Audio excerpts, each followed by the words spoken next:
Ayo, Euphoria Season 2 has just ended, and what do we feel about this? Well, we'll see.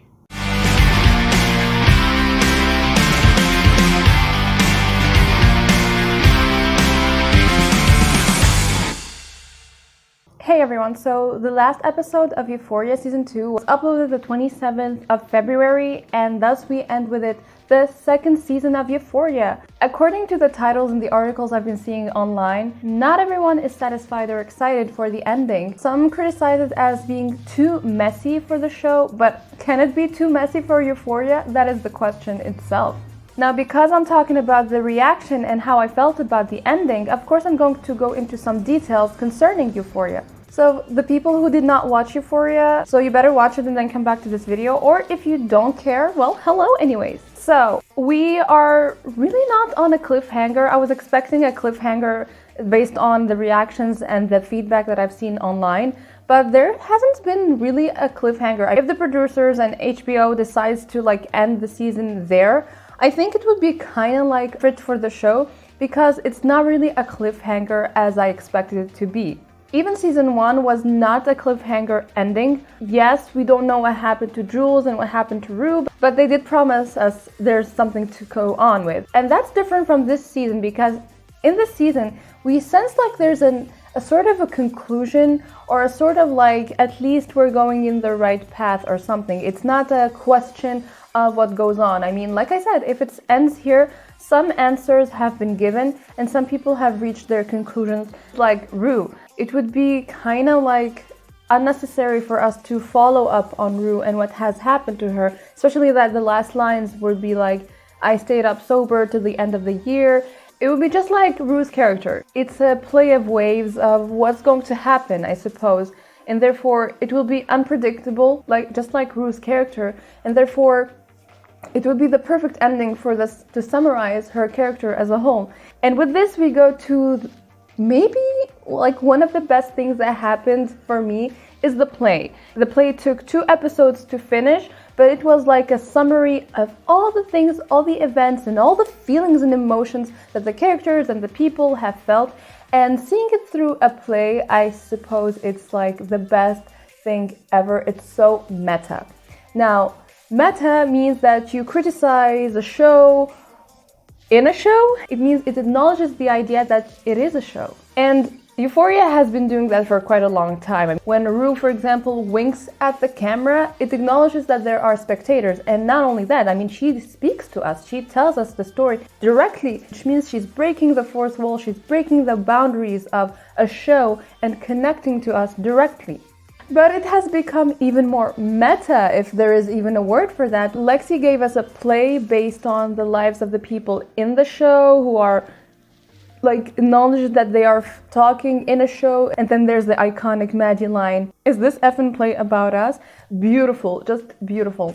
And I suppose Lexi's attempt of putting her trauma, like Cassie said, is the best thing, because when people are involved in the events of things going on in the action, they do not realize the impact or the things they're doing.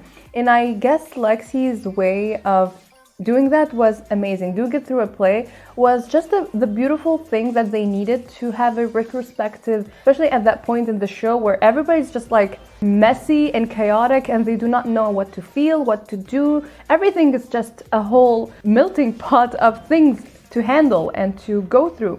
And then Lexi provides them with this reliever, this sense of, here's a pause, think about it. This is why I love series, plays, books, because they really, really, really let you see the life of another person, be empathetic and understanding from another point of view. I mean, of course, when you're involved and you're inside of the character and inside of your own story, you do not get to see the impact or the effects that you have on the people around you. I mean, yes, we are all living our own stories and our own lives, but we also connect with the other stories. And I think when you have a pause like what Lexi did to her friends and her family members, it gave a breather, a chance for them to witness the impact. Even though I would say Cassie is too immature to see the impact of this over the whole family and her friends. And maybe we see a glimpse of that when they're at the bathroom and they're like, and she's trying to figure out things. Now, are we going to get over the groomed Cassie? Are we going to get a new Cassie that is a bit adultish, a bit mature? Or are we just going to see the groomed Cassie that is being raised under the hands of Nate? This is why I think that art imitates art, imitating life, is such a meta good way of seeing things. And I love how they ended the season. Yes, there are a lot of heartbreaks. Yes, there are a lot of losses, but it's just necessary and it's beautiful. And like I said, if the season just stops here, because we know there's a season 3, but if it stops here, I'm quite satisfied. At least now people realize their mistakes, their flaws, and what they have done to those around them. This season, I don't know, like, what can I say more about this season? I am just satisfied by it. What were your thoughts? Are you happy with this season, with the ending, with the finale? Or were you expecting something else and you did not get what you wanted? I know so many people were rooting for Fez and Ash. And yeah, according to the last episode, that didn't happen much. And what do we think about the relationship between Fez and Lexi? I mean, unexpected but expected. It's so ironic how like the one who is selling drugs and all of that is the one that is most compassionate, and like he understands the introvert girl and pushes her even to do this play. And I don't know why I'm attached to this play, but I suppose for me it's like the ending, the climatic point that give us a bit of a conclusion or a downfall. Now, how is season 3 going to be? I don't know. What do you think season 3 is going to give us? Because honestly, after all of this that happened, I'm sure that they would work and build more on the relationship between Nate and Cassie.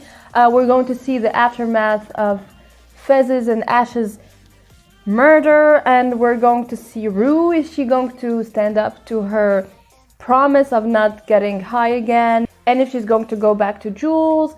Kat, what's going to happen to Kat? Will her friends figure out that she's being a online worker? Or what is going to happen between Maddie and Cassie? And yeah, also I have to point out to that idea also, Maddie and Cassie, the study of friendships, because I give importance to relationships so much, and I study and think about that things that make us connect or break up as friends also.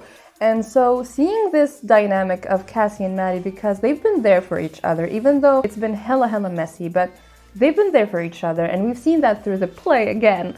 But we also see a kind of understanding, especially with the character, I forgot her name, the mother of the boy that Maddie is taking care of, and that explains to her that she sees a foil in her, and she's like, I expected better from you, but then she could be the changer. She could accept maybe Cassie and go past the hiccup, but it all depends on Cassie as well. Yeah. And let's not forget, I'm going to end this, I suppose, with this idea that this season, I feel it has been more artistic, because I think episode 3 was the one where they were like dealing with portraits, with paintings and famous artists. And I think that was also very artistic and very glamorous to see. And that's why I'm saying that this season, like the first one was aesthetic. I would say that's why a lot of people were enjoying Euphoria, because it was aesthetically new. Not a lot of, like, the colors, the makeup, the clothes, the fashion sense was not as what you are seeing in other shows. And that's, I suppose, what got people into it. And it's funny because Euphoria, I feel like Euphoria is underrated, but also known. How is that even possible? It's one of those shows where you feel like everybody knows it, but not everybody knows it. I don't know how that works. But yeah, I felt like this season was very artistic in comparison to the first one, and I just love that. I mean, I am a person that loves when there's a holistic expression going on in the show, and so seeing musicals, plays, art, paintings, and music is beautiful. And don't forget, Labyrinth and Zendaya always giving us that one song that will hook us until the next season, right? Yeah. So anywho, that was my reaction, kind of my feedback and my ideas concerning Euphoria Season 2. So if you have any other comments or ideas or what did you feel when you watched Euphoria or you finished Euphoria, please hit that like, hit that subscribe, and comment your ideas, and see another video.